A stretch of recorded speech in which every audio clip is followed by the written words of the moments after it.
Ladies and gentlemen, boys and girls, welcome back to the backyard pond.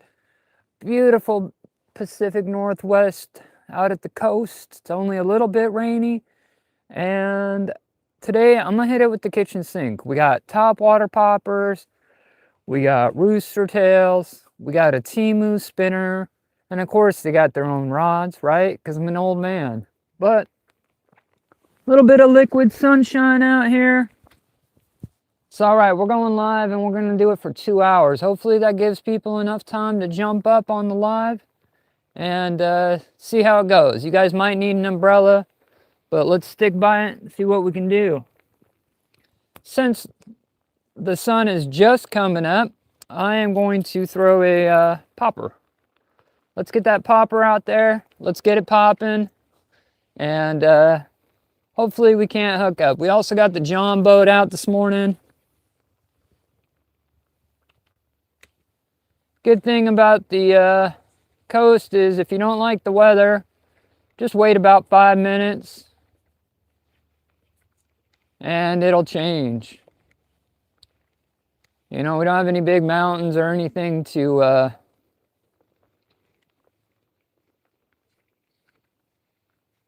get it going.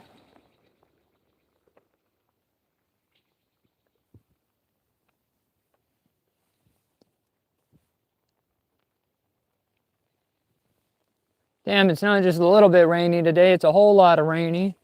Let me pull up that chat, see if anybody's up in here.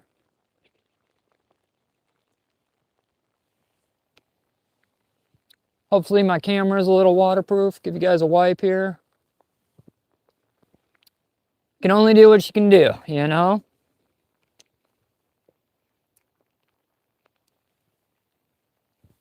This is 10% chance of rain this morning. This is what 10% chance, and I know I use that same cheesy line every time, but you check your phone because you want to do a live, you want to talk to people. Now, 10% chance of rain. Here we are.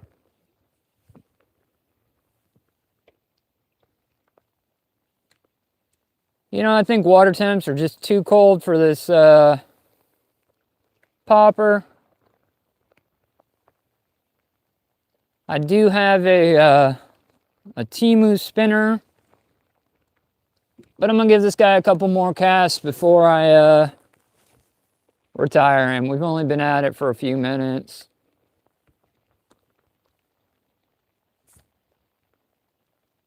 What a day to do a 2-hour live, huh? A little liquid sunshine.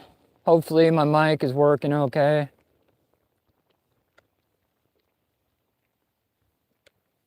Ducks across the pond don't seem to matter.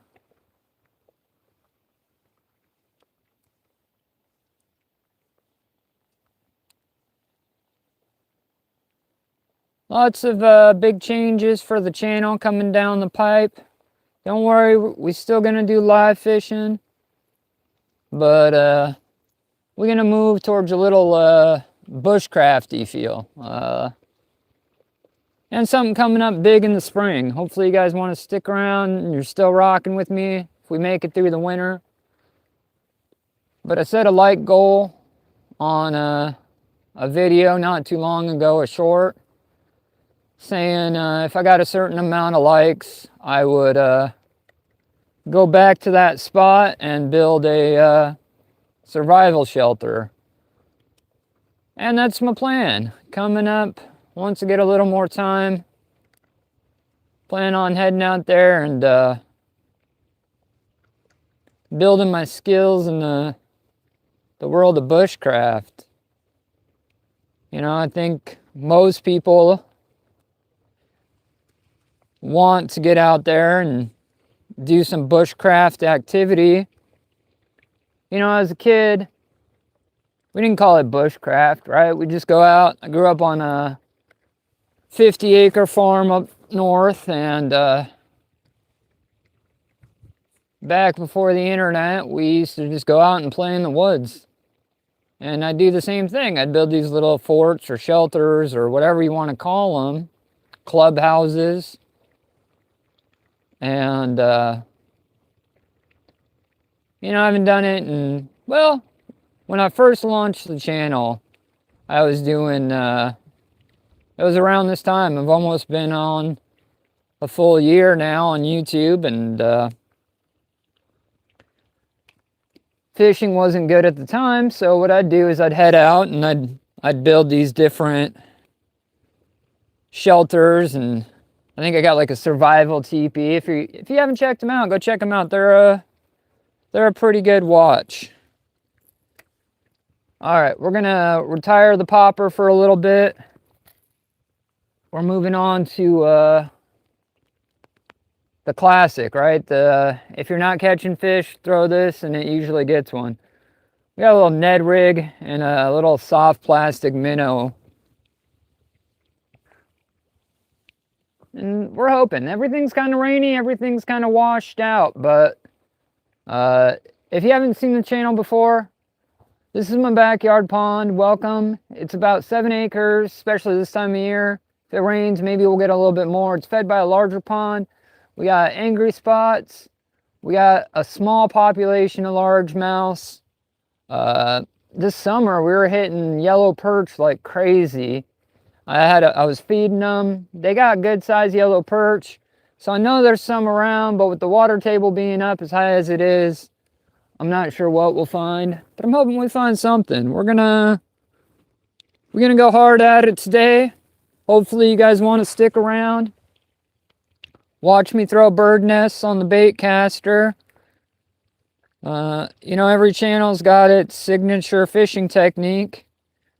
My signature fishing technique seems to be bird nesting the ever-loving Jesus out of my reel. That's all right. We got time this morning. I'm gonna throw some time at the pond. Last time I struck out, so I'm trying to revamp that. We got the John boat on standby. Batteries fully charged. Trolling motor set. The only thing that makes me hesitant to do that is it gets super glitchy. And I know you guys don't overly care about the creation part of it, but I don't like putting out pixelated, grainy videos.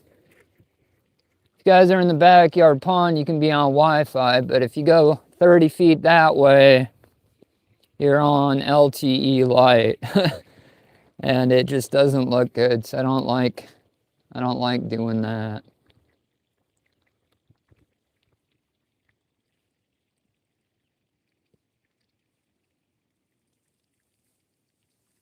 We almost wacky rigged on this soft plastic. I'm not loving it. Oh, I don't know if you guys can see it, but right across the lake over there is a big old Bambi. My neighbor over there in that house, bloop, bloop, right there, I call him Sourdough Dave. He's an elderly guy, super nice. When I moved in, he made me some loaf of bread as a welcome to the neighborhood. And it happened to be sourdough, so I lovingly gave him the nickname Sourdough Dave. And you have to give him nicknames because there's 5 Daves. Dave 1, Dave 2, Dave 3, and then down there is Dave 4. Across the street on the other side is Dave number 5. So we got a lot of Daves and Davids that live on the lake. So I kind of give them all different nicknames, but they're all kind. They're all kind nicknames. I'm not trying to hurt anybody's feelings.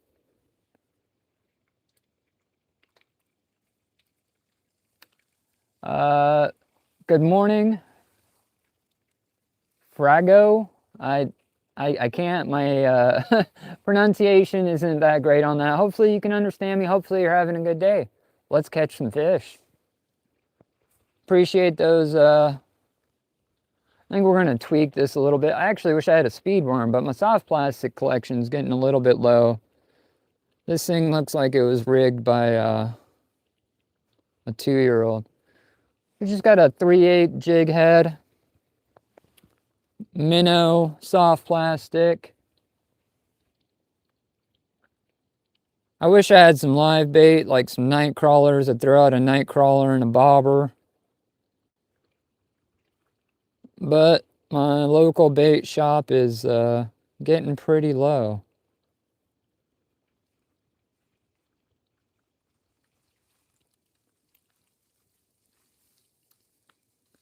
I was trying to be a cheapo Charlie and save this soft plastic, but he's pretty chewed up. We might have to completely re-rig him in a moment. But we got a little wiggle on him, little minnow. Let's throw it out, see if we can't get it working.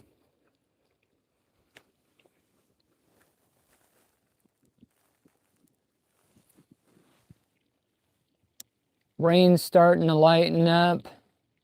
Sun's starting to pop out.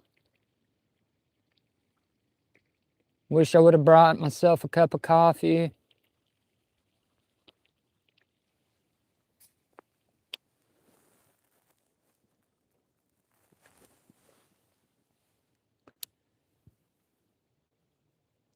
Still trying to dial that reel in. We're not throwing bird nests, but we're only throwing 5 feet.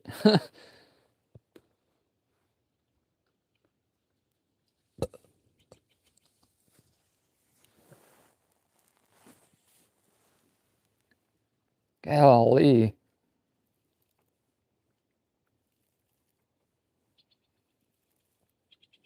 That one wasn't too bad. Just the middle of the reel instead of the bottom.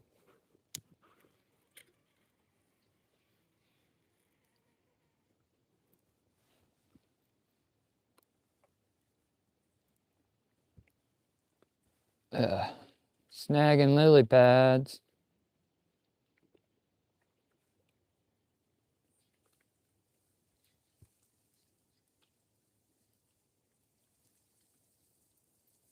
You know, this fluke doesn't have as much movement as I would like. It's pretty sunrise though. Hey, shout out to the 7 people up in here. If you like what I'm doing, go ahead and hit that button for me. I'd appreciate it. If you're just hanging out and you're like, I don't know if this guy deserves a like, you're welcome here. I mean, thanks for just hanging out.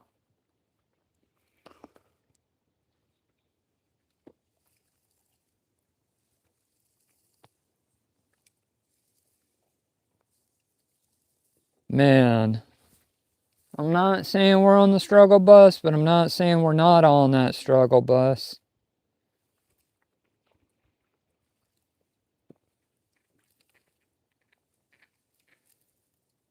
Yeah, I've been going pretty hard on my gear this season. And everything needs oil, needs to be maintained. And I just haven't got to it yet.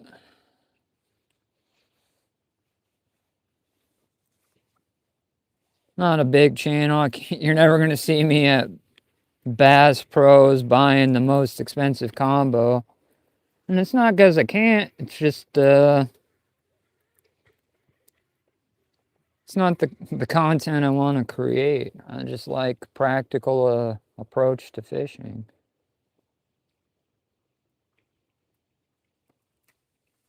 We're gonna revisit this, but we'll, so impatient.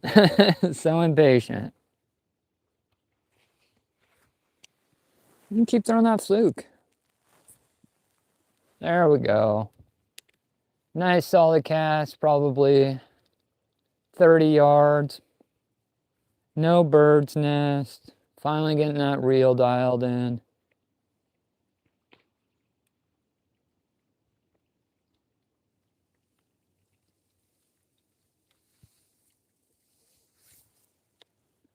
About 2 weeks ago, we were picking up, oh man, epic sunrise, right? Looking good.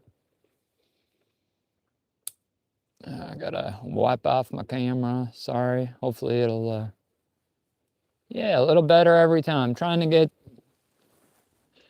better audio, better video. Really need to upgrade to hell with that and get a better reel.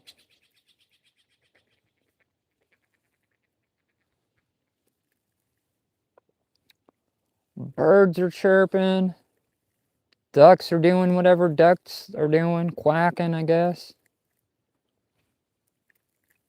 Sourdough Dave across the lake there puts out a cracked corn. Likes to, every morning about, well, sun up, he'll walk out and he'll feed those ducks. And he also feeds the deer. We got a large deer population.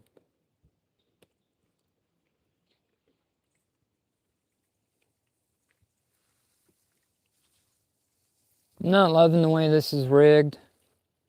We're gonna revisit this in a moment.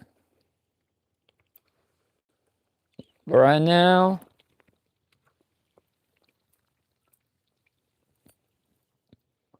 we're gonna hit him with the Temu spinner.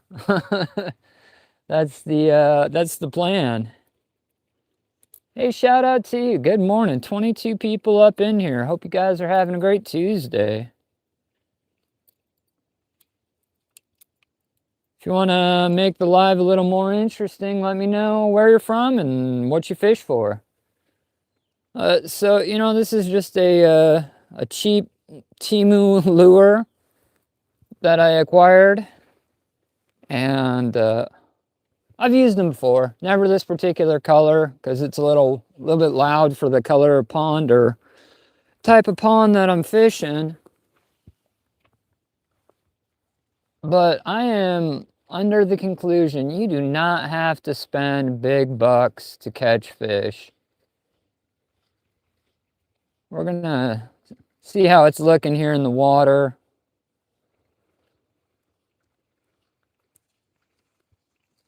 It feels nice. I can feel it working against the drag.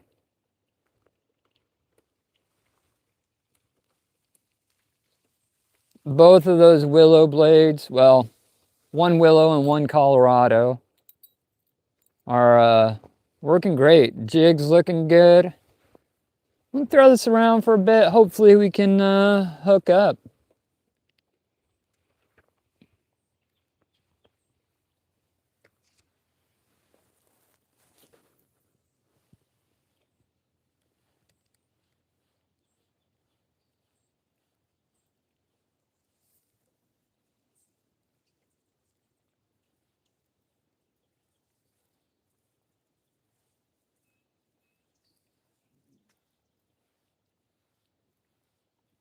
Beautiful morning in the Pacific Northwest. Thanks for choosing to hang out with me.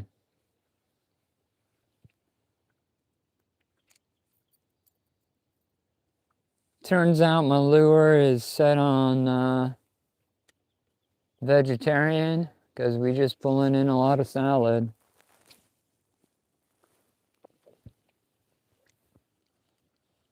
Pond's up pretty high. Center of the pond there is probably around 13, 14 feet deep.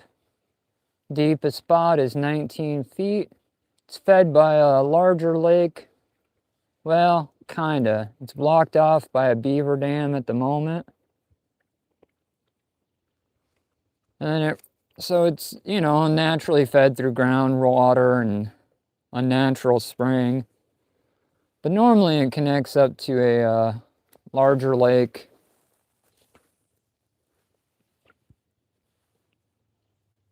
And I say larger, but it's larger in area, but it's not as deep. It's probably, the deepest part of that lake is maybe 7 to 8 feet, even during the rainy season.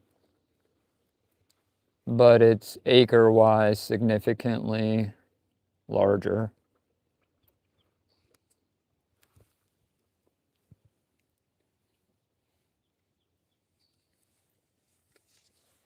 Oh, my little John boat's sitting there just off camera. Thinking about taking it for a stroll.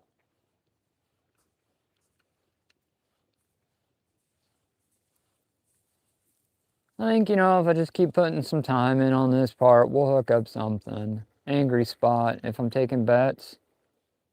My bet is lots of salad with the occasional angry spot. Rain stopped.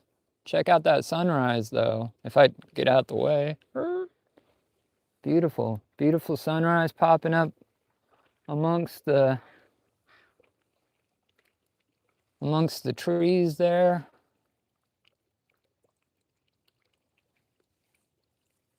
Small talk about the weather is it's a bit chilly. Mid 40s. Water temp on the pond is about the same. Just trying to work the weed line. I think this big old jig might be a little aggressive for what we're trying to do. Might switch out to a rooster tail. That's one of my favorite things to throw.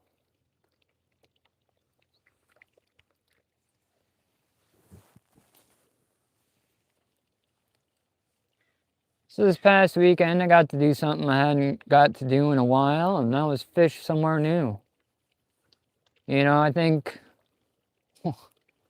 either through force or just humans being creature of habits, we tend to fish the same spots.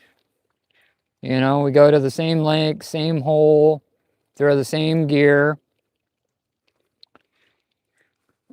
And there's nothing wrong with it, you know. And sometimes you ain't got a choice. You know, you got to go somewhere close. And, well, I was out riding in October. I got a little e-bike. I like shooting around, checking out new places, new things. I was in a very remote location, and I came across this brackish water pond. And if you guys don't know what brackish water is, it's where fresh water meets salt. And I mean, this was way out in the middle of nowhere. And so I set a light goal on the video, and it wasn't very big. And to be honest, if I ever set a light goal, I'm probably going to do it anyways. I'm just trying to get you guys to engage so I have an idea of what you like and what you don't. So long story short is I ended up fishing this pond. And when I went there, water levels were way up the first time. It looked huge, right? Probably 10, 15 acres, ran for a couple miles. But I ended up going at low tide, and it looked like a a glorified mud puddle. And I wasn't sure how to fish it, you know, so I hit it with everything I could. I got spinners, I got soft plastics, jigs. You know, you have your suspicions on what could be in there, you know. Bass, perch. But I was really hoping to target a starry flounder. They love brackish water like that, and if you want to see it now, I'll just tell you, I got skunked, man. I just I fished it hard, 2-3 hours. But you know, I'm looking for redemption. You know what I mean? I went, didn't really have any idea what I was doing. Tried hard, tried different baits, different lures, soft plastics, jigs, spinners. But what I did find was a big old crab trap, which makes me believe that I can't imagine anybody. The pond definitely hooks out into the bay, and I know people crab out there. With that being said, I can't imagine there being any crabs unless they're trying to get we have an invasive species problem here out at the coast. we have a real problem with the European green crabs. They're just totally wiping out our red rock and Dungeness crab populations. And for the low price of $80, you can get a special permit to get rid of them. And I was like, why would you charge people big money? Well, depending on who you ask, but I think 80 bucks is a chunk of change, especially if I'm trying to get rid of a invasive species, you know? But it's, you know, I love where I live. I was born and raised here in the Pacific Northwest. But some of their politics are less than desirable, you know? And I'm not talking about fucking President Trump, not talking about the governor, maybe a little bit about the governor. But with that being said, like, just the taxes we pay to live here are nuts, you know? I've been going out and fishing the ocean for salmon for probably about 5 years now. And you have to buy a special endorsement, just like you would on any license, right? And I'm not opposed to paying what's fair, you know? And I love I love being able to contribute, you know, and if I have to spend a couple bucks to support my hobby and the fisheries that support the hobby or allow me to fish, I'm okay with it. So for the last, I don't know, 5, 6 years, I've been getting saltwater endorsements, meaning I can go out and fish the ocean. But they're changing it up. They're putting a $40 ocean endorsement. So now I have to pay, and I guess I'm just complaining a little bit, but hey, if you're here for it, you're here for it, you know? They're trying to make it more money. They're trying to double dip, and that doesn't seem right. They're not just raising the saltwater license, they're adding an additional endorsement. And I'm not a commercial fisherman. I'm not overly fishing to be cost effective. You know what I mean? I'm sure 90% of the time I could buy the fish a lot cheaper than the gear I use, especially if I'm running the boat. But it's just frustrating, you know, it's just frustrating. Not to sound like a angry, bitter old man, but you know, everything's going up. Heaven forbid you feed yourself, you know.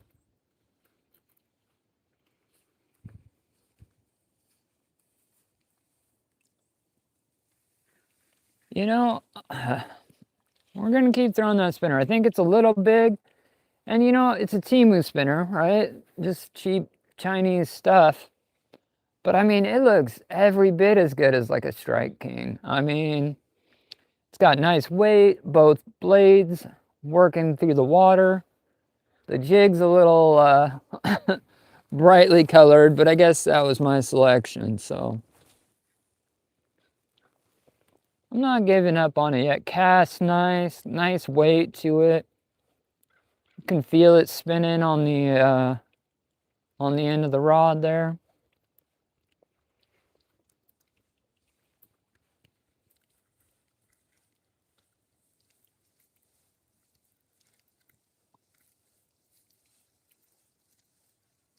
If nothing else, I'm weeding the pond. Even dragging it through that heavy weed though, it doesn't seem to, most of the weeds kind of collect down here on the jig. And that blade is still spinning. Nice sharp hook. I'm don't take much to impress me, but I'm impressed.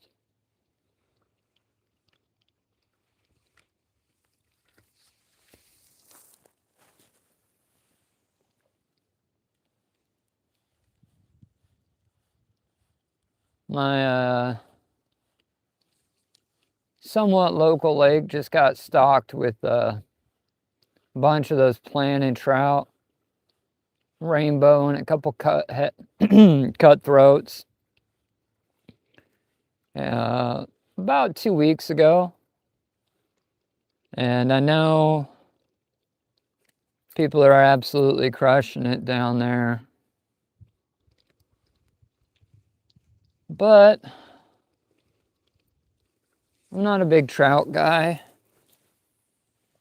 If you can find a wild trout that don't get very big out of like a creek or something, or even a nice cutthroat, they're pretty good to eat. But some of those planted trout are just big balls of mush. By the time you cook them up, they don't have any good flavor. It's like eating a mashed potato with bones. But I might go down there, and there's a big community down there. A bunch of guys hang out by the dock and trout fish the lake there. Might head down that way.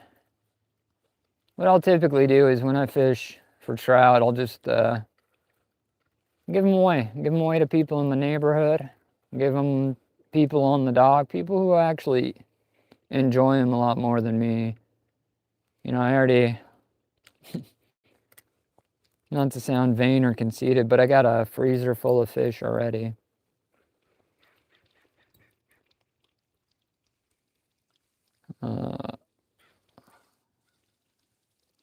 Gonna go dig some razor clams tonight. Here on the Washington State coast, we get lots of different opportunities for lots of different fish and shellfish, and today is a razor clam day, and if the weather cooperates, I'll go out and get some of these razor clams. Limit on them is 15. So you borrow a couple of your friends' kids, and you can go out and get 40, 50 razor clams. And that'll yield you about, I don't know, 3 to 4 pounds of clam meat. And is it delicious? No, not really. Is it chewy? Absolutely. It's all right. They're all right. If you're doing like a clam chowder or something, it's pretty good. Whether you got that New England creamy style or the Manhattan. I'm more of a Manhattan guy personally, but clam chowder is not a bad way to go. I was also working on I see fish moving. They out a little bit deeper.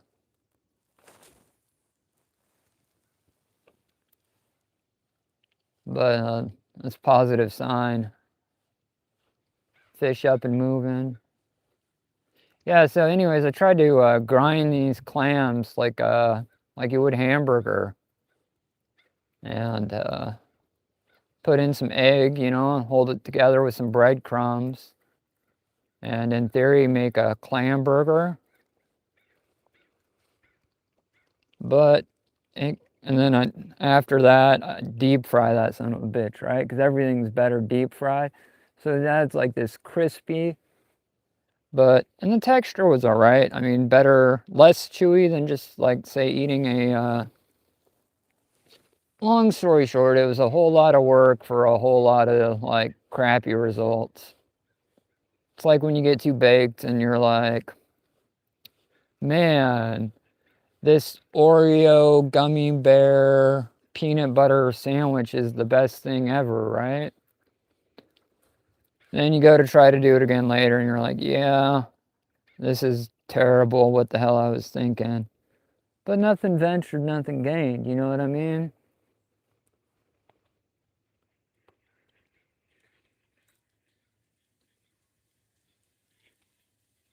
Kai. I don't know if I'm saying that right. People who play hooky from school. Bro, I'm an old man, so like, ain't no hooky here. Might be a little late to my 9 to 5, but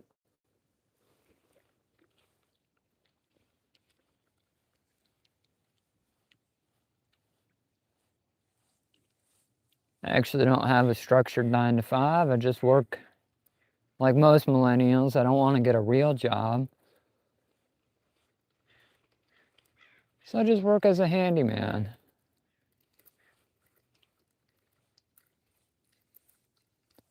And you're like, handyman is code for unemployed. I have a license.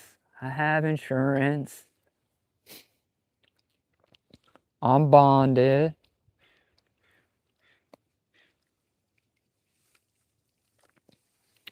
And it works out well. You know, where I live is definitely a tourist town or retirement. So we have an aging population who always needs, and the coast is hard on stuff. We got high winds, lots of rain year round, and it's hard on things, you know. I stay pretty busy even if it's just pressure washing. Pressure washing in the summer pays well. I mean, I'm not like balling, you know, but I'm doing all right. I can afford to go on vacation twice a year. It depends on the vacation, you know. For me, I don't know if we hooked up or if, nah, we're just in the weeds. We might switch up tactics here in a little bit, go back to the fluke, or I got a little smaller inline that's been absolutely crushing it lately.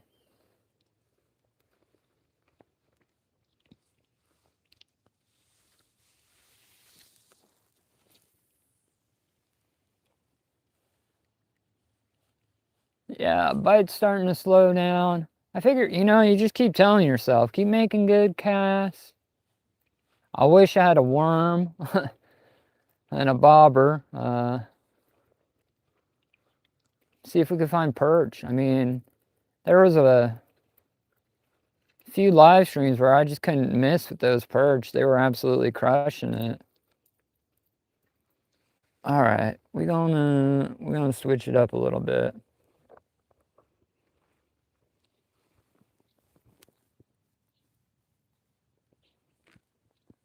You know, I own like probably 6 pair of pliers, cutters, and what I use 90% of the time when I'm retying, toenail clippers. You know, I don't. They're just easier. You know, the pliers you got to loop it around through the handle.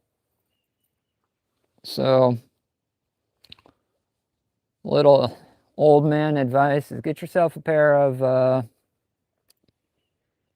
just toenail clippers. This one's inspired by like the Foot Clan because I'm a huge Ninja Turtle guy. Could even wear it as a little necklace, but no, toenail clippers are great. They were great for if you got to retie. And this is what we've been throwing around lately. It's just a little inline spinner. And it's been what's been hooking up. Normally I prefer like the Blue Foxes or like the bell shape. But the torpedoes have been what's been working well.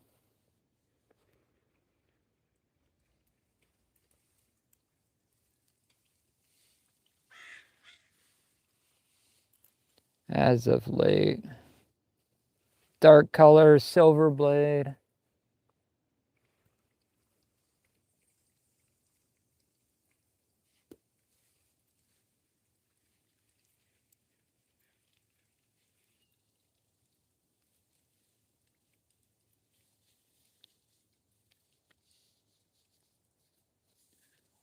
Wasn't supposed to rain today, so I didn't. Brought my boat out last night thinking I was going to use it possibly for this live.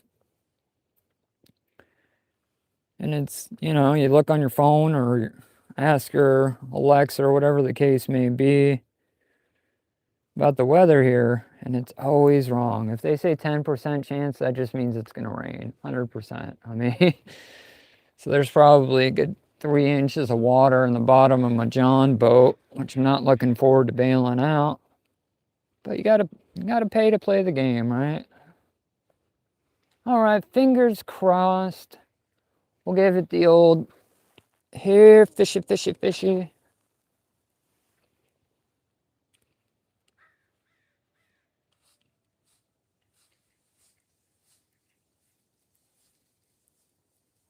Someone on the lake got some roosters, and it's way up north around the corner. And the echo from the lake is crazy. I can hear these chickens all morning long. Can't hear them in the house, so that's not a problem. Let's, dang.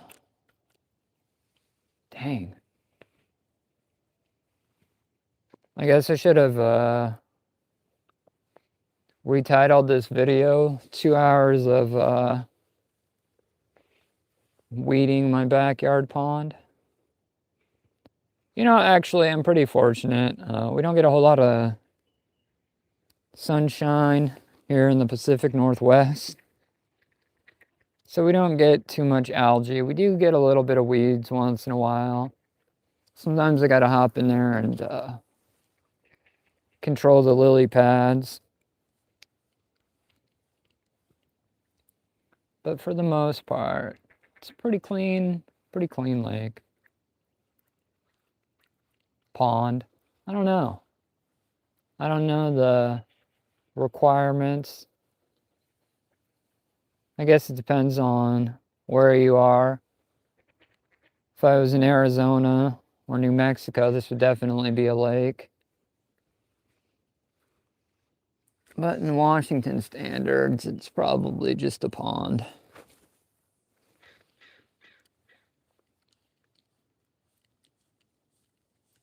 I don't know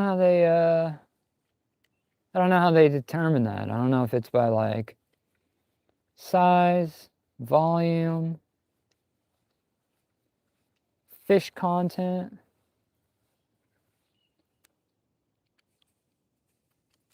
You know, we might throw out a like a hunk of power bait off the bottom. We do get trout that roll through here occasionally.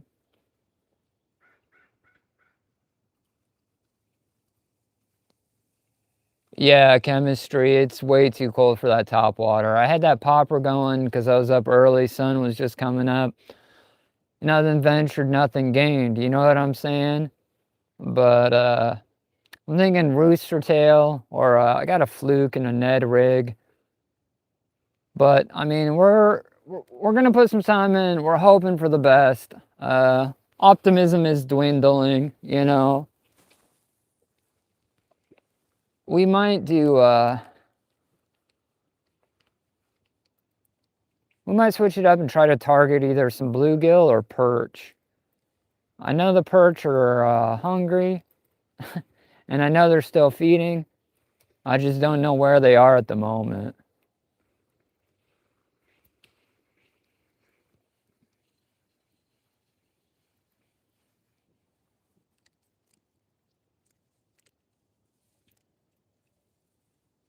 Lots of volume through the pond, water-wise. I mean, we've gotten close to a 1/4 inch of rain overnight.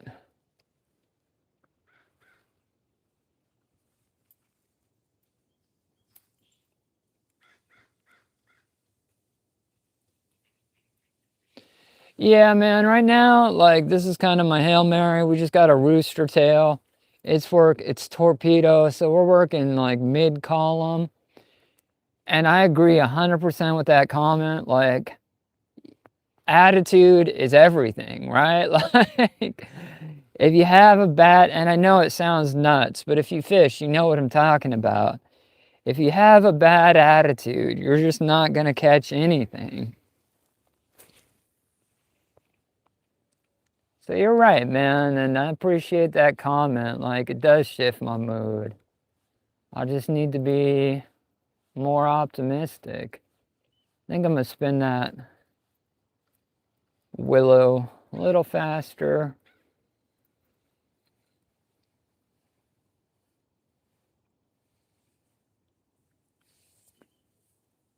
There's a big old stump right there. And, oof. I guess it helps if you open the bail when you cast. You got to open that bail up. Tend to throw a little bit farther. So I've been up early and I'm about a half a quart low of my normal coffee consumption. What am I snagging my other rod over there.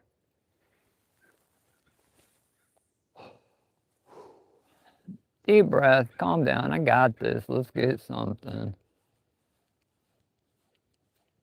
We might throw some bait off the bottom. I wish I had some night crawlers, but I live on a sandbar. The ocean's about a mile behind you, and the bay is about a mile that way. And here I am out in the middle, bloop, on this big old sandbar, a couple miles wide. But with that being said, we don't have any worms. You could dig for days, and you wouldn't find a night crawler. Occasionally, we'll get like a little red wiggler, but worm content here is pretty low.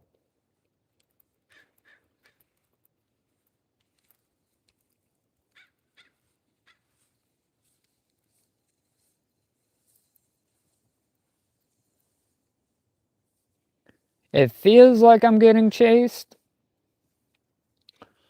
but we might just be hitting grass bass.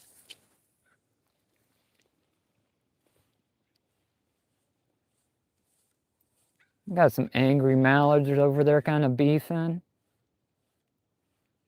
There's a small flock that's been hanging out for about 2 weeks now.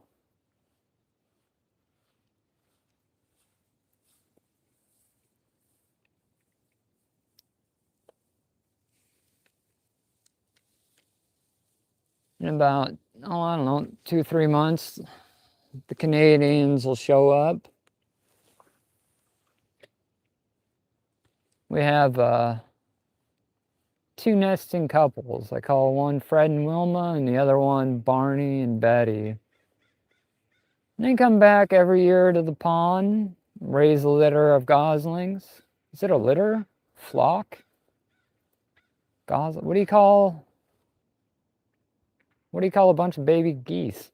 I know they're called goslings. I guess that's like multiple. Multiple goslings is still just goslings with an S. Here we are trying to figure out life's problems.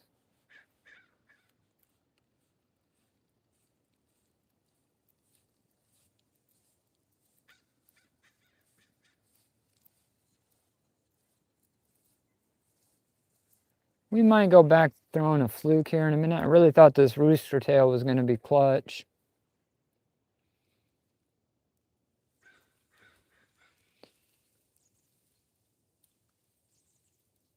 Slow presentation, yeah.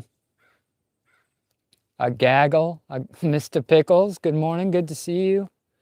A gaggle of goslings. That's just fun to say. That's like, can we get kids to say that instead of the 6-7 trend?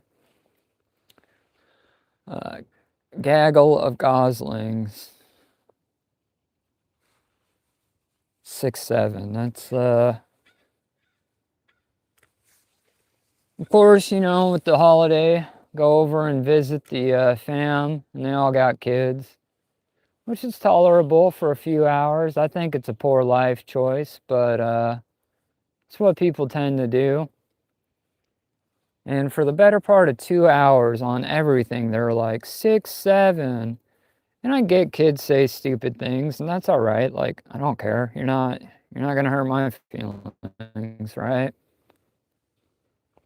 But it got me thinking. I was like, when I was a kid in middle school, we were obsessed with 6ix9ine, right? And I'm not talking about Takashi. I'm not talking about the rapper.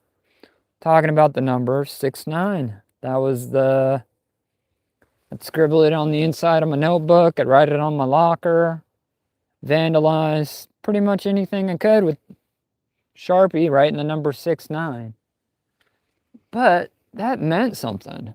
Everybody knew what that meant. You know what I mean? It had meaning, inappropriate meaning that I don't feel like discussing here. But y'all know what I'm talking about. So I get the urge to say stupid things. I'm just not on trend with this 6ix9ine stuff. I think we are going to switch it up to a fluke.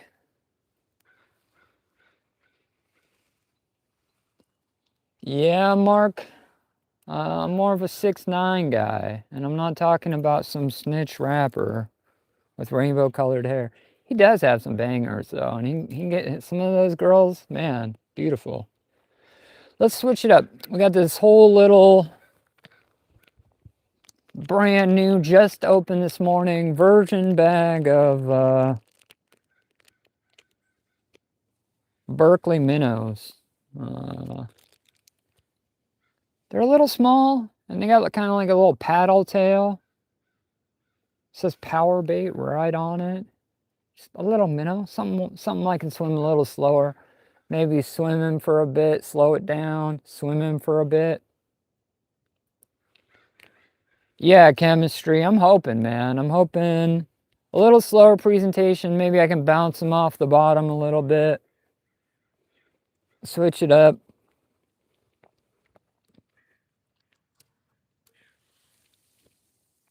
Normally I like something a little longer, like a speed or finesse worm.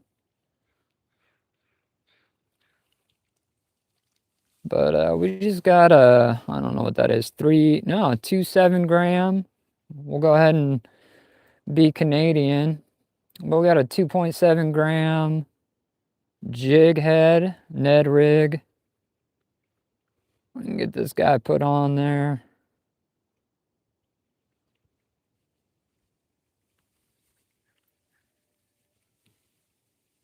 And this is just a super simple setup, soft plastic, Ned rig. But I'm gonna tell you, like, this is what I've caught the majority of my bass on. Even down if I'm doing rock bass down at the jetty out in the ocean.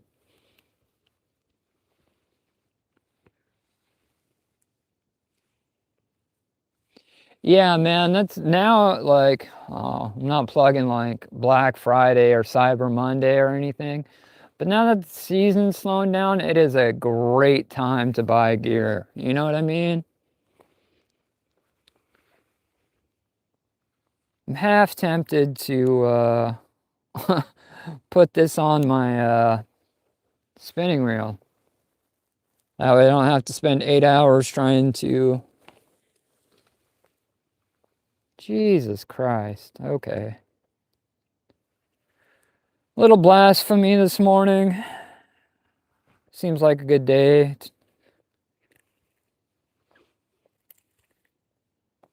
I mean, if we talk in the Bible, like, wasn't JC a fisher dude? Can't help a brother out and not bird nest a bait caster. All right, brakes up, tension down. I just threw this thing like 20 minutes ago, so like...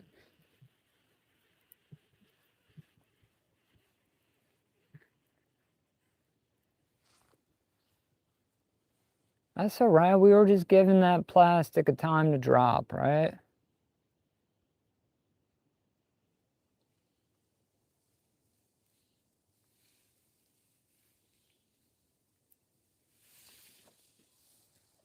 Just kind of checking my fit here. It looks good. I mean, it looks just like a little tiny ass minnow.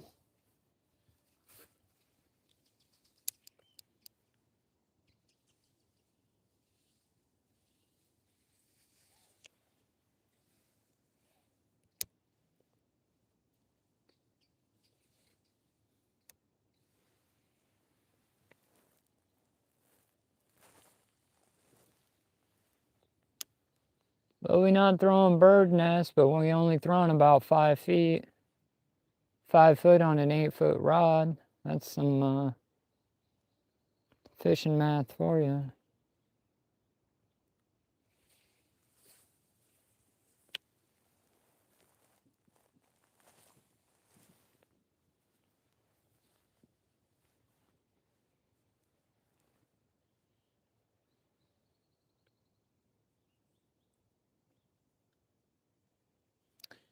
Yeah, that's, normally I'm like a speed worm or a finesse guy, but kind of like Mr. Pickles was saying there, I got a good deal on them. Everything was on sale, end of the season.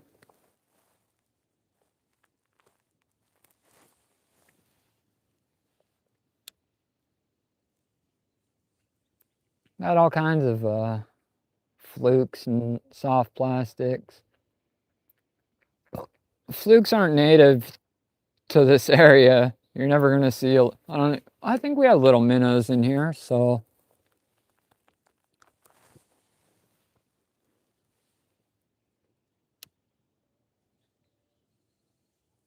Big old blue herring, just off camera there. Kind of out there doing the same thing I'm doing. So my plan of attack for this is I'm just kind of slow swimming it. I'm gonna let it hit bottom, bring it up, swim it for a little bit, let it hit bottom again. Water temp's pretty cold, so I'm assuming most of the big boys are on the bottom.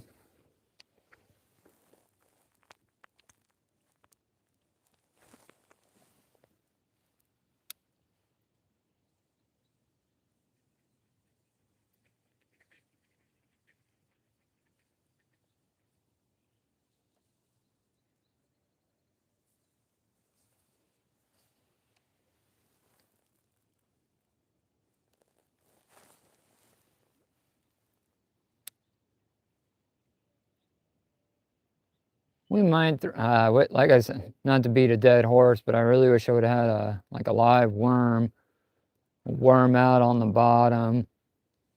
See if I can find some of them yellow perch. In the summertime, when the water is a little bit warmer, they're far more aggressive. They were hitting rooster tails and spinners and all kinds of stuff. I don't know if they've moved on to shallower water or where they're at. But I mean, I threw a bobber worm out, I think last week. Didn't even get touched, so.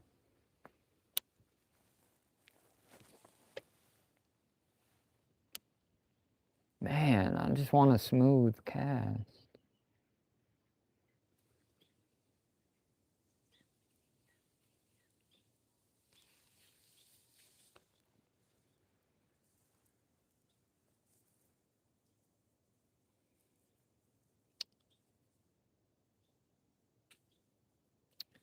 HPC chemistry. I think I've seen you up in here before. I remember, but I don't remember where you're from or what you fish for. If you want to let me know. Yeah, I like flukes, man. They're not common out here. Like I said, normally I'm a speed worm guy. I'm debating on running up to my shop and getting some power bait. Like I got some power bait, some little like pink wormies and stuff. I think throwing some of that on maybe a bobber or off the bottom would be the way to go. All right, man. Thanks for stopping by. Thanks for checking out the live. I appreciate you. I hate saying I appreciate you, but I do. You know, saying I appreciate you just sounds so cheesy. So cheesy. I'm gonna switch tactics. I'm gonna grab a fourth rod because 3 rods wasn't enough. I'm gonna grab some power bait and I will be right back with you. Shout out to the 9 people up in here. You mean a lot. Uh, sorry, sorry to have to leave the live, but we're gonna catch a fish. I gotta make that happen. I'm gonna throw enough time at it. I just gotta run up, grab some power bait, little different rig setup. I thought I'd have enough. I thought I'd have it covered with these 3 rods, but I don't. So I'm gonna grab some gear and I will be right back with you. Enjoy the pond though.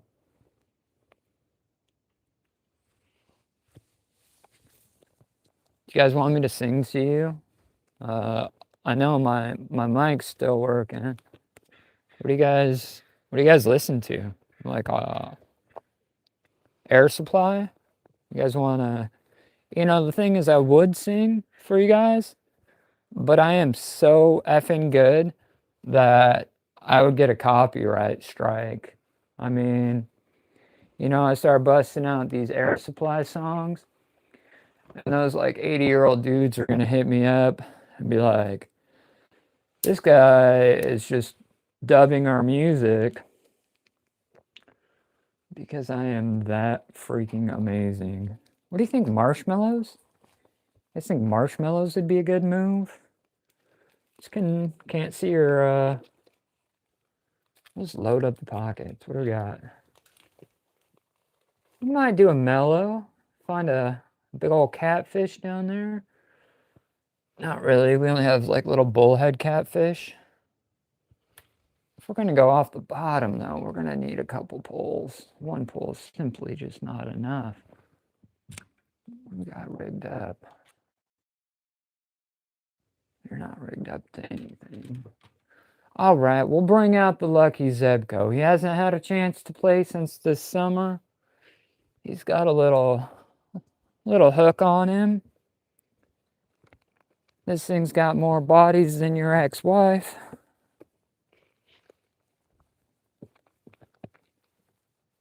Ooh. We also got that rod.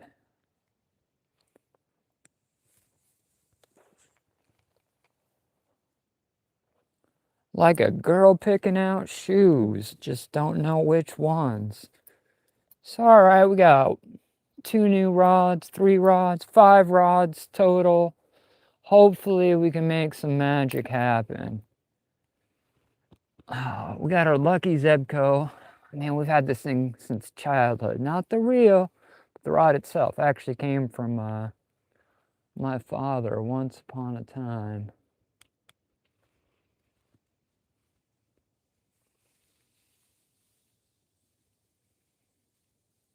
Your goal is to always break the rods. That, I mean, all right. Seems like a odd goal to have, but I mean, you do what works for you, bud. I don't know what's killed more rods for me. My size 6 sneaker or the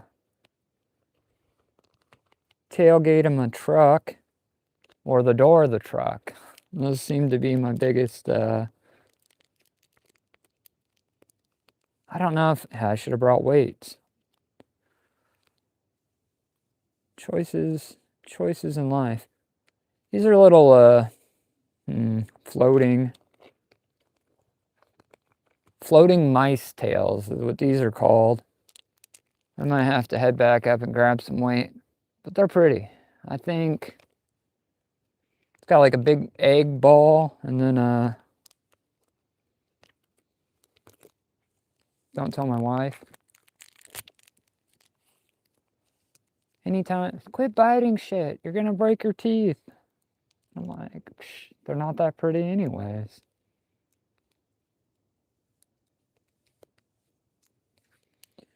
Yeah, Mr. Pickles.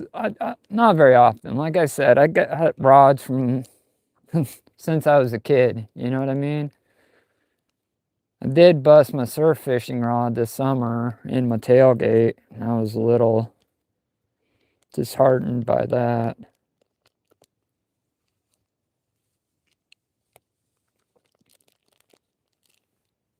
We on the struggle bus to even open this thing.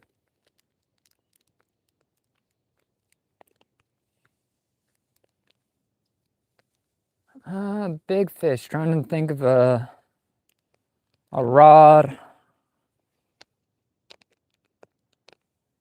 So I do crabbing. Like I catch Dungeness crabs. And I'll use a pole for that and a folding trap. I should be doing it now, but here we are. And I've snapped a rod doing that.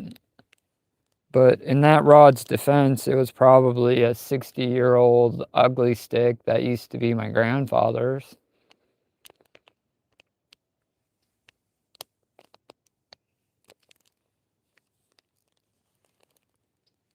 And there was probably, I don't know, 8 pounds of when you're working these folding traps, they're not like a crab snare. So when you set it, you got to hold that tension. And where I do this at is a big jetty, lots of rocks. If you dig deep on the channel, you can find it. And so I'm trying to get this camera. There we go. And I just snapped it, got snagged up in the rocks, and snapped my rod.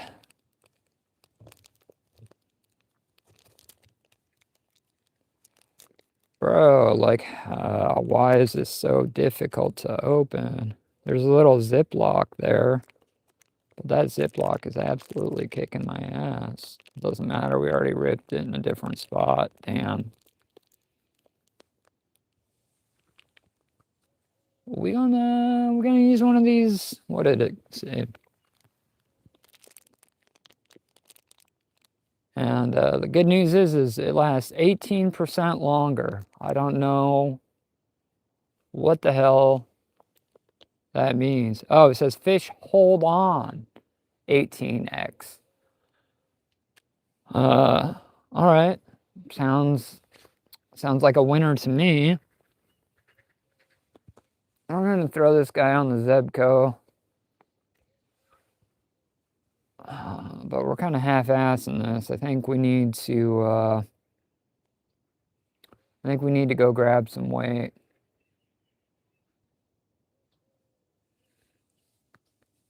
I always, like, don't get me wrong, I've lost tons of lures in trees, but I'd usually cut the line before, or the line would snap before it breaks the rod. I mean, that's pretty, right? Like, looks good to me. But we're gonna need a little weight. I'm assuming it's just gonna float.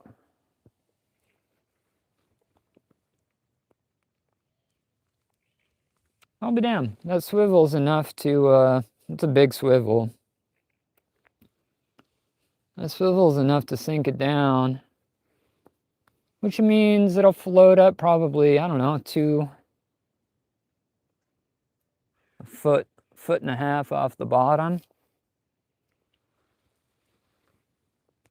We're not out that deep, but we're looking for bullheads. We'll let that guy cook for a minute. What else we got? What else did I bring out? Oh, we got this thing. Looks like a little bit of a clusterfuck. Maybe we can get that untangled.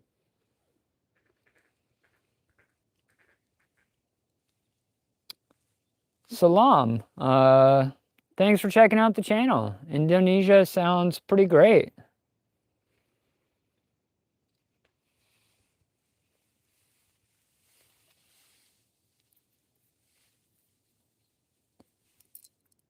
What are you fishing for out there?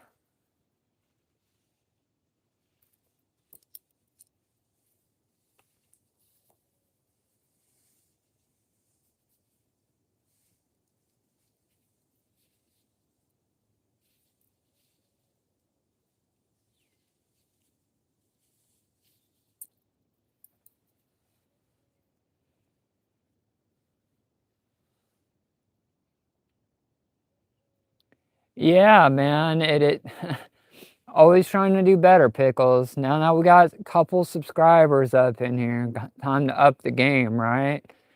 And yeah, no, it just it tracks me, man. So I'm always in shot, you know? I really enjoy doing these lives, and I noticed I'm always out of shot. You know, always walking around just out of frame or something. So I just got myself a little tripod, and it's got a little camera that tracks my movement.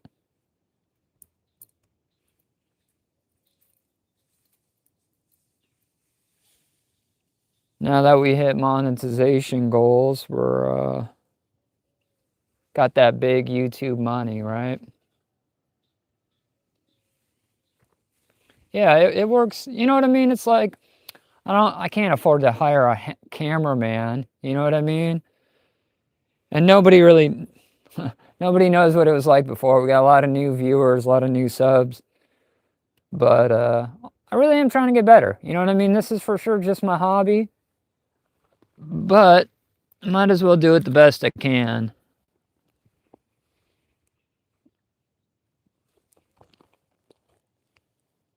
And I say YouTube money, but currently YouTube money is like 20 bucks a month. So if you see an ad, go ahead and let that bitch play. Let your boy have $1.25, you know?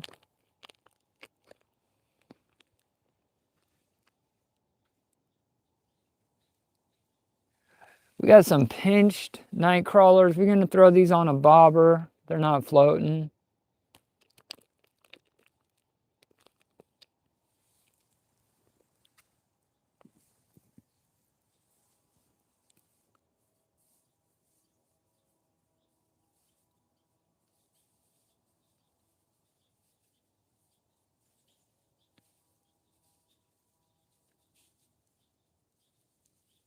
We just gonna racky rig this.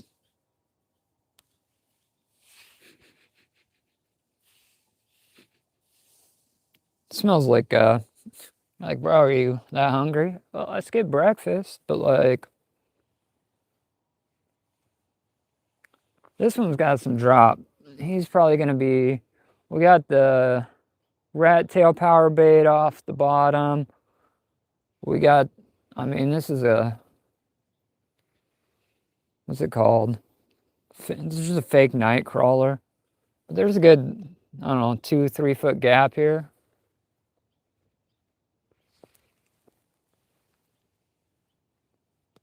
We're gonna give that a little gentle toss out past those lily pads. And I'm hoping for a big old perch to come up and find this thing.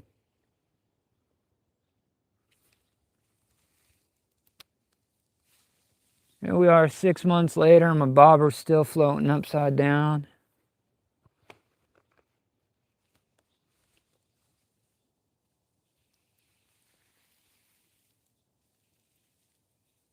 Missed.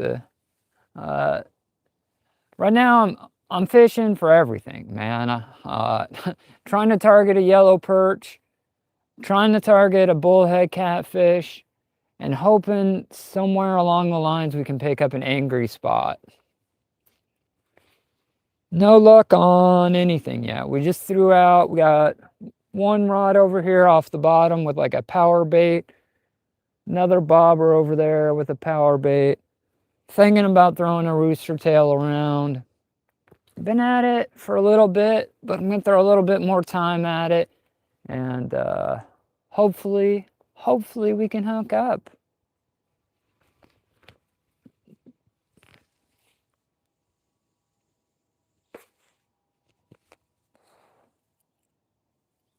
Contemplating between the inline rooster tail or the fluke.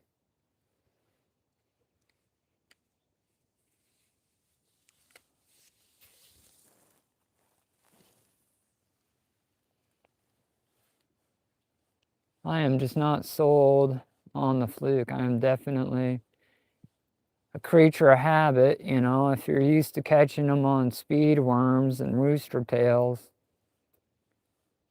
it's hard to venture out.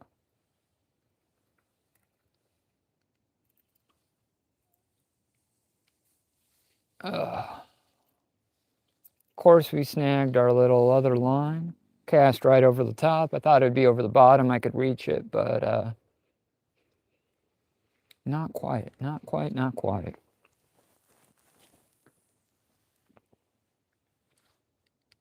You know, if you've been around the channel for a minute, you probably remember my quest this summer to catch a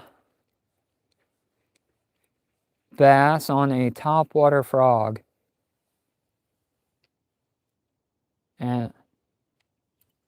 And I absolutely failed miserably. I threw a topwater frog the whole better part of the summer, and nothing. But there's an opportunity coming in spring.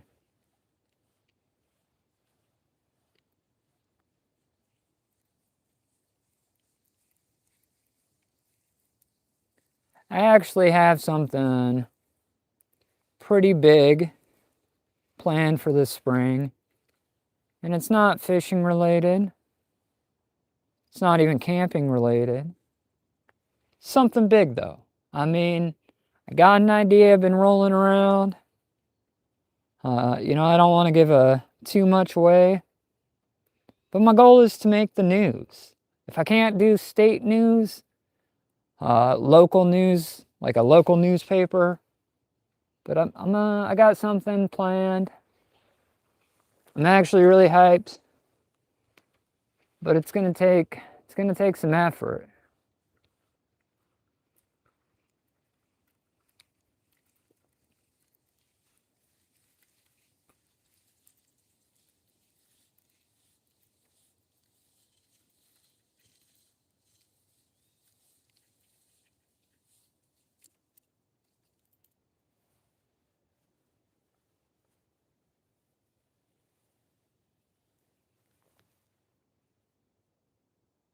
Hey, shout out to the 3 people. Thanks for taking the time to rock with me.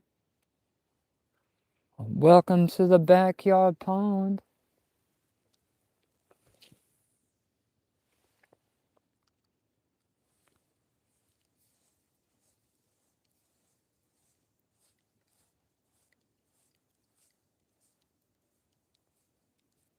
I kind of want to jump in the boat and do some trolling, but I'm worried the camera's going to lag out. That's what happens when you live in a remote location in the middle of nowhere. You guys stay right where you are. Perfect Wi-Fi, solid signal. 10 feet that way, Wi-Fi drops, 1 bar LTE light, 0, looks like I'm filming with the 1980s. No, camera phone, like, we'll go early 2000s phone. Like Emerson, you guys remember Emerson?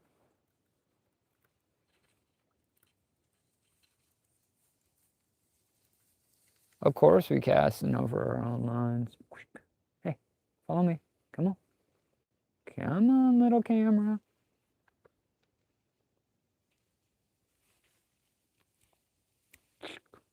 No, just kidding, it's being angry.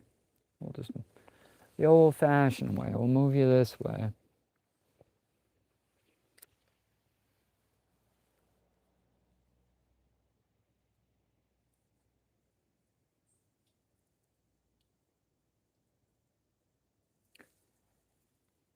Yeah. You know, I love coffee, I really do. It's like one of my favorite addictions. But after really weedy over here, kind of fishing in front of my neighbor's house, But that's where my storm drain runs in. I got all my gutters tied into a big 8-inch pipe that drains out into the lake. And that seems to be the norm. Everybody does that here. And, but some days that thing is running like a fire hose and it's kind of eroded the area, creating a little deep pool that fish hang out in from time to time. But I think we're starting to develop a negative attitude.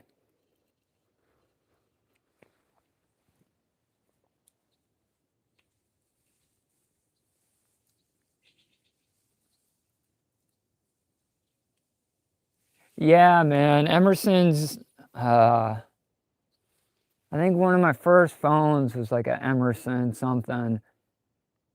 This must have been like 02, 03, somewhere in there.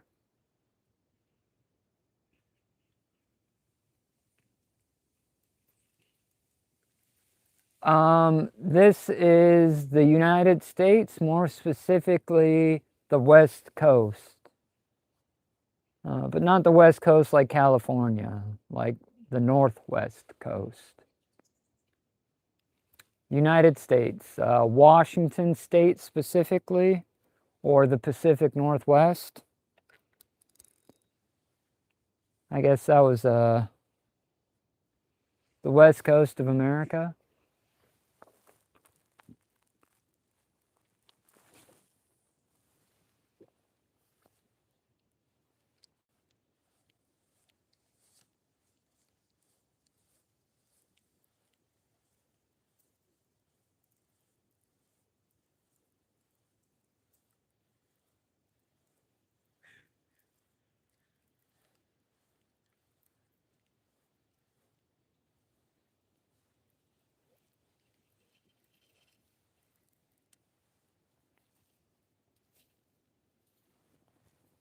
We gonna tighten some of these lines up a little bit.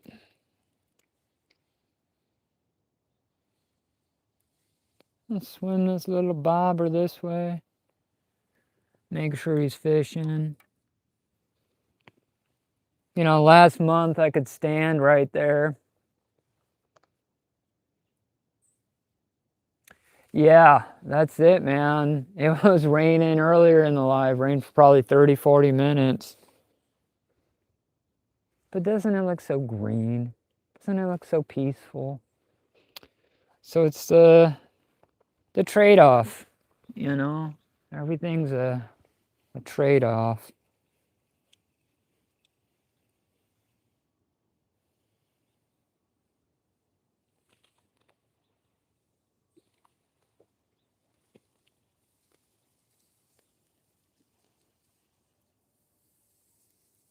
I don't know if you can see it, but these two ducks are beefing. Which is weird. Normally they only like really cause problems if it's like mating season. But sometimes those ducks are angry. Everybody's like, oh, ducks are beautiful. And I guess they are. The mallard's got some pretty shiny heads, which is pretty cool.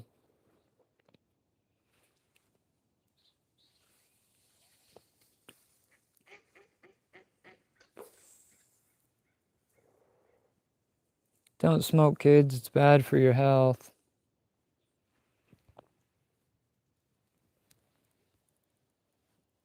But you look like a fucking dragon, so go ahead and smoke.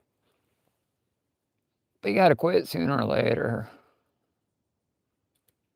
Go ahead and smoke in your 20s, right? Like, try it out. It's a good time. Nothing's more refreshing than a cup of coffee and a nice Marlboro Red.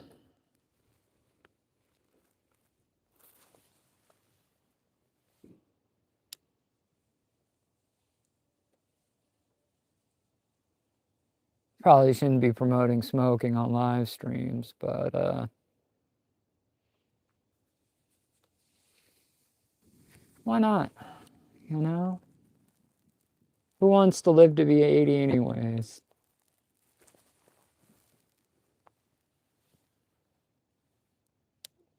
we back to this fluke. I think it's our best bet. We swim in it.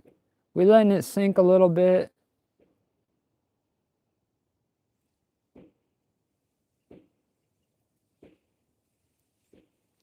Gun range, 5 miles that way. I don't know if y'all can see me that way. There's a gun range, about 5 miles. And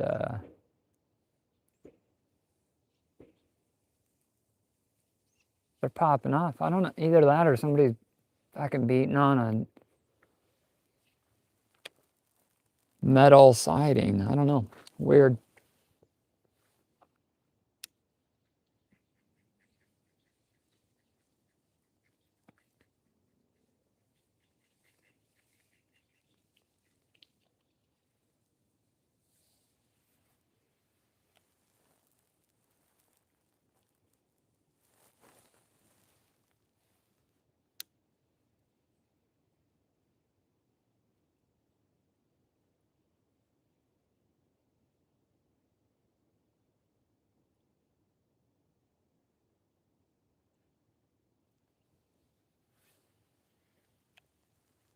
You can hear the ocean, which is all right. You know, everyone's like, oh, live next to the ocean. You want to fall asleep to the sound of crashing waves. But I'm about a mile from the beach. And if I can hear the ocean, that means the ocean is angry. Big waves, 20-foot swells. And I've been meaning to get down there and do some surf. Well, God, it's hard to do everything, right? I think right now, any month that ends in the Burr, right? Burr, B-E-R. Like, all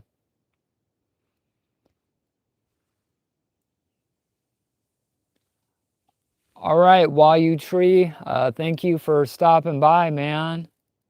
Appreciate you checking out the channel. So any month that ends in Burr, September, October, and so forth, are excellent months for Dungeness crabs here in the Pacific Northwest. And I don't know why this camera just said specifically don't get it wet, and here we are getting it slightly wet. So it's perfect for crabbing, the Burr months. But the problem with that being is, okay, the boat's great. You go out, you throw 3 traps, you can get 12 crabs per person. But right now, that ocean is just, we got 8 to 10 foot waves on a good day. And I'm just not about it. You know what I mean? So in the earlier months, like last month, October or so, 2 months ago now, happy December. I hope you guys are getting your Christmas lights up. But with that being said, it's a lot easier to go out in the boat. You go out, you throw the boat, you pull your trap, you got anywhere from 40 to 60 crabs, and you got to throw them back because your limit's 12, or you got to go bring more of your friends' kids with you because then you can get their limit's 12 too. And it's a lot faster, but this time of year, since the waves are so rough, I like to go out to the jetty, throw a folding trap. I did a video about how to do it, but I haven't actually done it on video yet. And this time of year is absolutely perfect. I've been meaning to get down there, but the wind has just been brutal. And I don't mind throwing out into rough surf. It's kind of like a protected cove where I fish. And I don't mind throwing out into rough water. I just, if the wind's blowing 20, 30 miles an hour at your face, it makes it hard to throw out into it, you know?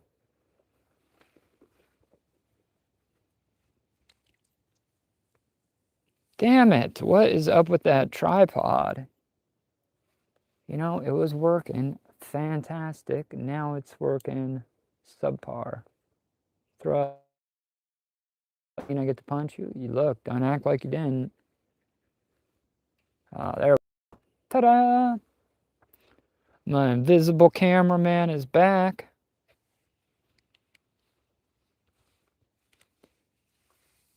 You know, keep telling myself, make good casts. You'll hook up. You got this. You don't suck at fishing, Unc. The fish suck at biting.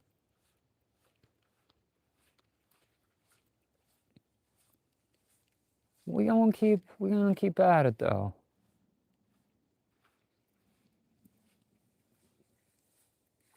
Oh, damn. We got a bite. That was for sure a bite.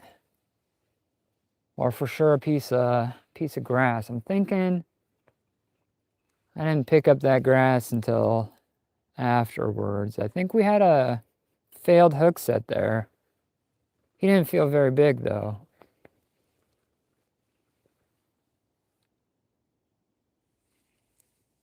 We'll run that back.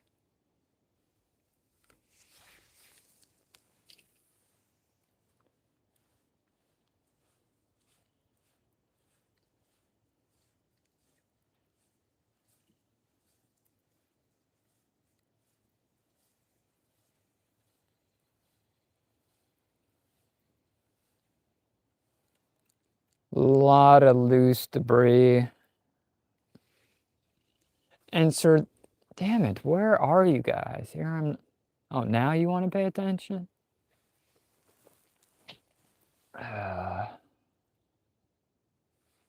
Woosah. Sometimes you just gotta take a breath. Remember, you have to open your bail to cast.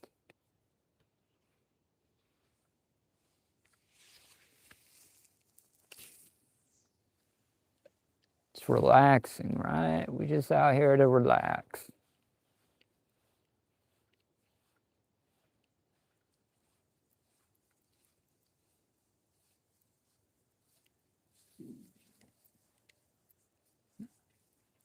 I'm gonna hold my rod tip up a little bit. See, I think we're just sinking too low. That torpedo style's got some weight to it. But with the cold temps, the fish aren't. I don't know if you guys can see it, but over. Follow me. Yeah, yeah. A little bit more. Hey, where'd you go? Come on. Right over there. Bleep. Can't see it, but there is 2 does and a baby. Why? Why am I struggling so much? Don't rage, junk. You're on live. You recently got monetized, so now you can't use profanity. Just fucking kidding. I'm always going to use profanity, but I am trying to cut back. After all, I am a sailor. Once upon a time. Alright, open the bail. Throw it out. Perfect. Beautiful. Ooh. Big old buck just walked up. I don't know if you guys probably can't see him. But there is probably a, oh, he's hard to see. 3-point buck.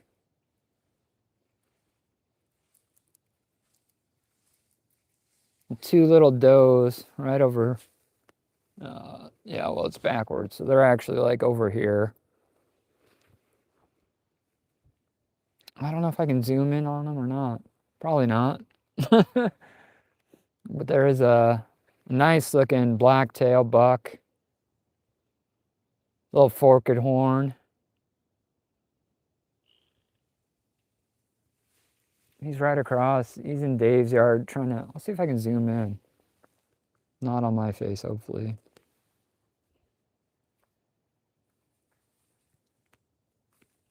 I don't know if you can see him or not.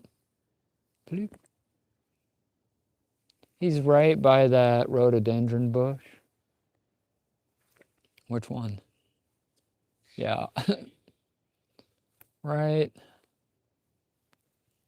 there. Beautiful 4-point. Oh, a forked horn buck. He's checking me out.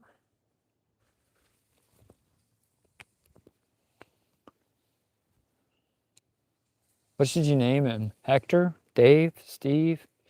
Hey, stay with me on this.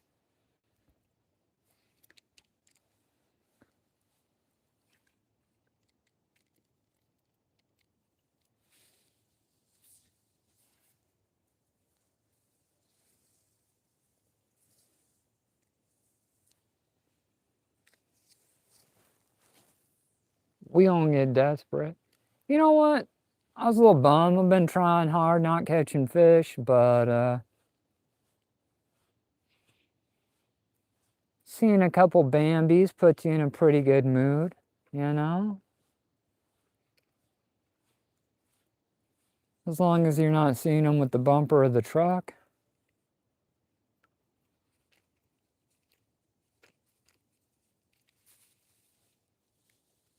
We're gonna zoom you back out, even though I do look super pretty.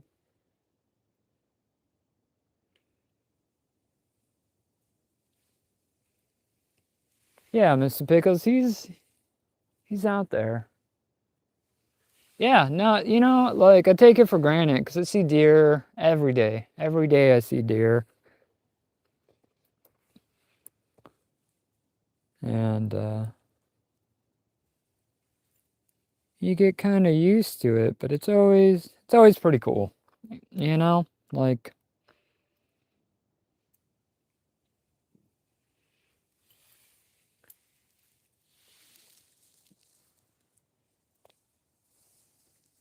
yeah, every time I see it I say, "Oh, look, a deer." You know? Like it's some foreign creature. He's tracing these two does. There's two does just all past those trees over there. And like I said, Sourdough Dave feeds them. So I think he was there looking for cracked corn.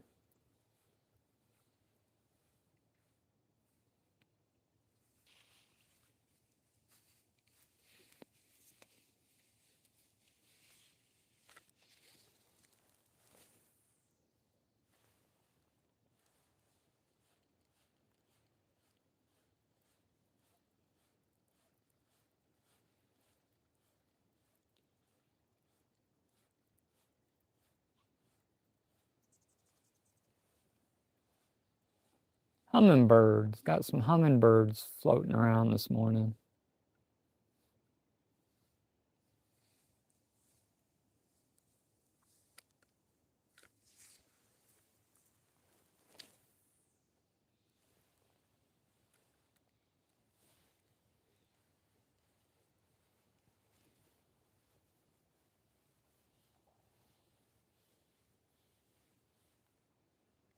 Still zoomed in. What's that all about?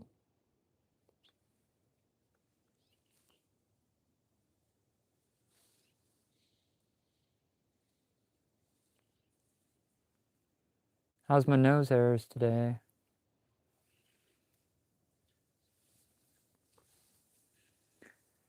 Yeah, I think it's illegal to feed deer, so I was probably snitching. If Fish and Game ever watches my channel, I just got like a 80-year-old Mormon dude in trouble.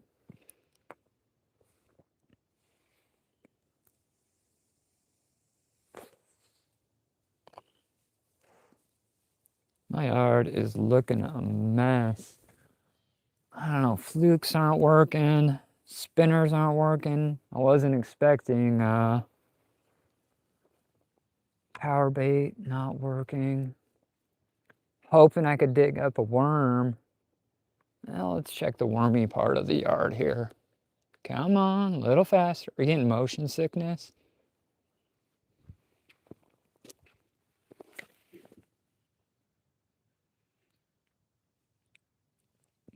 Got a shitload of potato bugs. Here, wormy.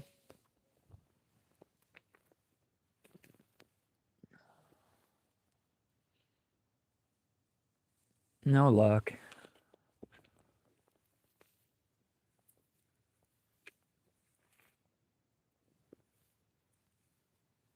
This is where I dump all my grass clippings. Also got some killer blueberry bushes there. Looking for worms, just no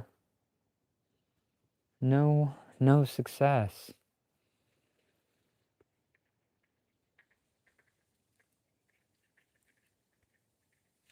Yeah, there's just something magical about it, man. You're out in the woods and you see a big ass deer and you're just like, that's amazing. You know, it's something about it that's awe-inspiring, at least for me. And I never lose it. It's like the first time every time, right?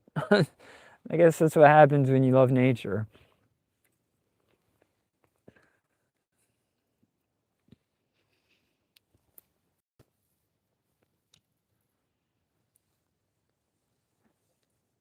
Except for, yeah, I don't know, like, I guess it's a smaller scale with birds, right? Like, you're like, "Oh, a hummingbird," or, we got a lot of eagles. We got a lot of bald eagles out here at the coast. We also have, like, osprey and, herring, a lot of herring. Blue herring, specifically, great blue herring, and, yeah, I never get tired of looking at them. You look at them and you're like, "Oh, that's a fucking great blue herring." I didn't see any of those when I lived in the suburbs, you know?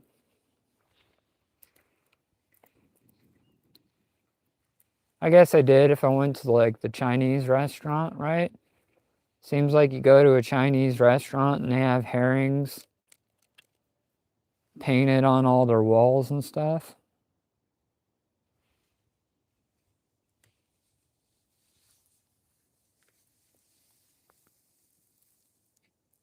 Here comes the neighbor kid. Watch out. Hi, Loon.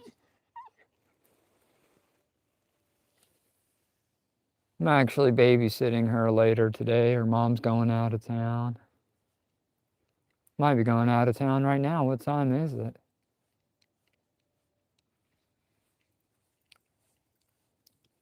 Come on, just 5 more casts. Let me let me hook up.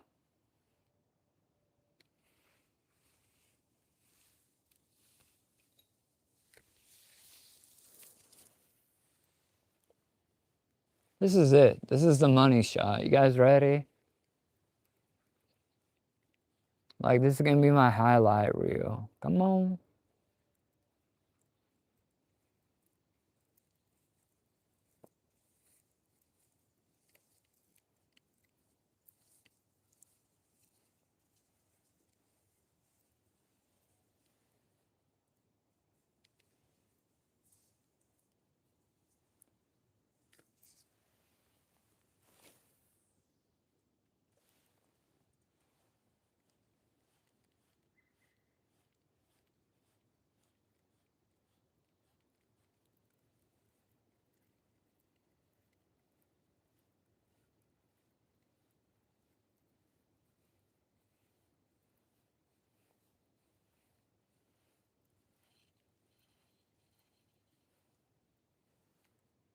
Ah, yes, nothing like the uneasy sound of mud in your reel.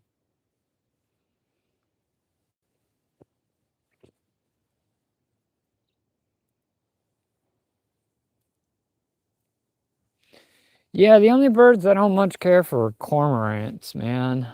We had a problem with cormorants,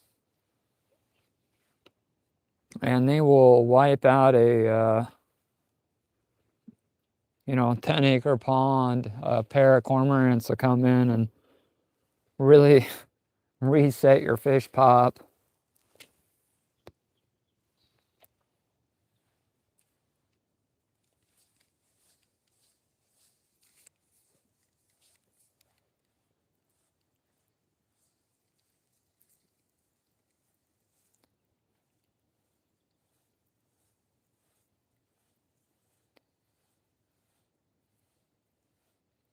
So what you do, you chase them with your little RC boat. Maybe pop some shots near them with the pellet gun. We had a pair move in for the early part of the spring, but I think the geese actually ran them off. Those Canadian geese get super aggressive when they're nesting. They have a nesting box, oh, over there. I don't know if you guys can see it, but it's a little floating nesting box, and they chased off they'll chase off everything. They'll chase off the ducks, other geese. They're once they nest, they're very aggressive.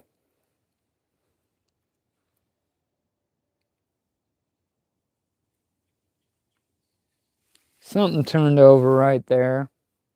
Don't know what it was. Something though.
All right, last cast.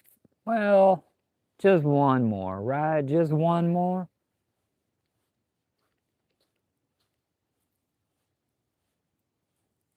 It's been a long time since I fished 2 hours and not got caught, not caught anything.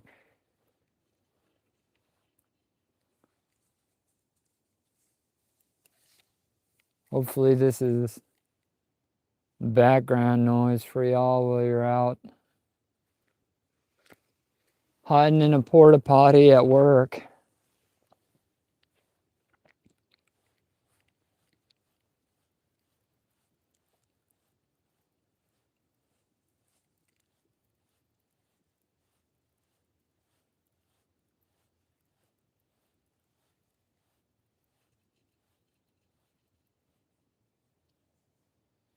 I don't even think I told any good stories this time. That's not like me. Talked a little fishing, met a couple guys from across the planet. Got a chance to reacquaint myself with a good buddy, Mr. Pickles, who's been here from the beginning.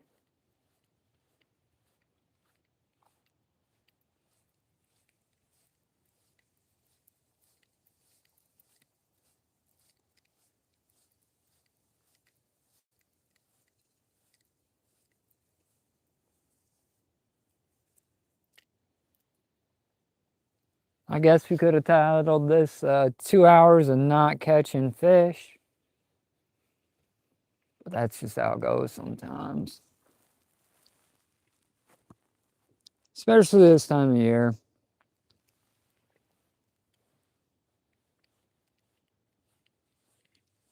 We might have to switch tactics. We might have to go live bait.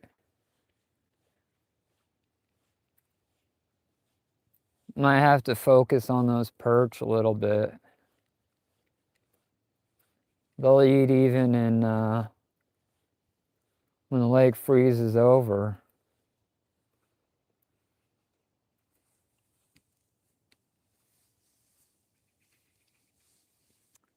What is father-in-law's always old man quote of, oh, if it was easy, they'd have Girl Scouts doing it. And I guess he's right.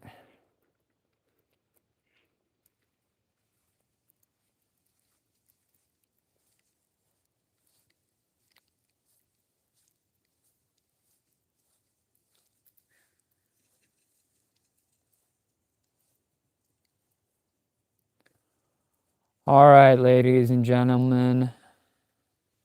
This one's for all the marbles. Let's put some extra good vibes on it. Let's throw it out. This is the money shot. All right, y'all paying attention for this one? Beautiful. Beautiful. Come on. Desperate cry of every fisherman ever. Here, fishy, fishy, fishy. Just kidding, I can't whistle now. It's probably right into the mic. Don't hate me.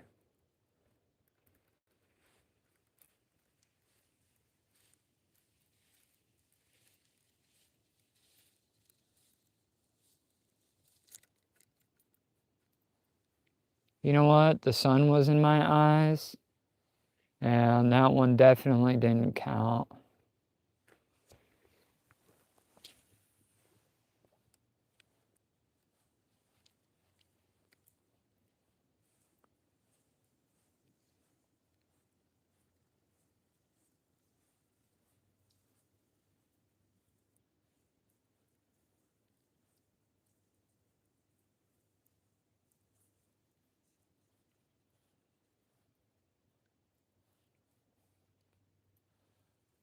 Well, boys, gave it our best.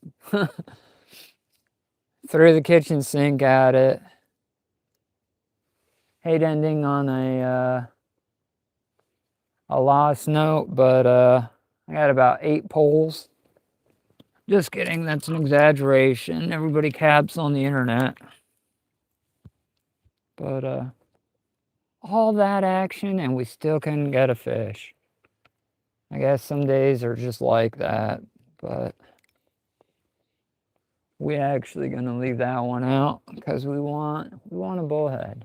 That's what we want. That's what I want for my lunch. I'm gonna be at the house for another hour or so. All right, ladies and gentlemen, it's been fun. We'll catch you guys on the next one. And until then, go outside. It is good for your soul. Thank you, Pickles. You too. Man, we'll see you around.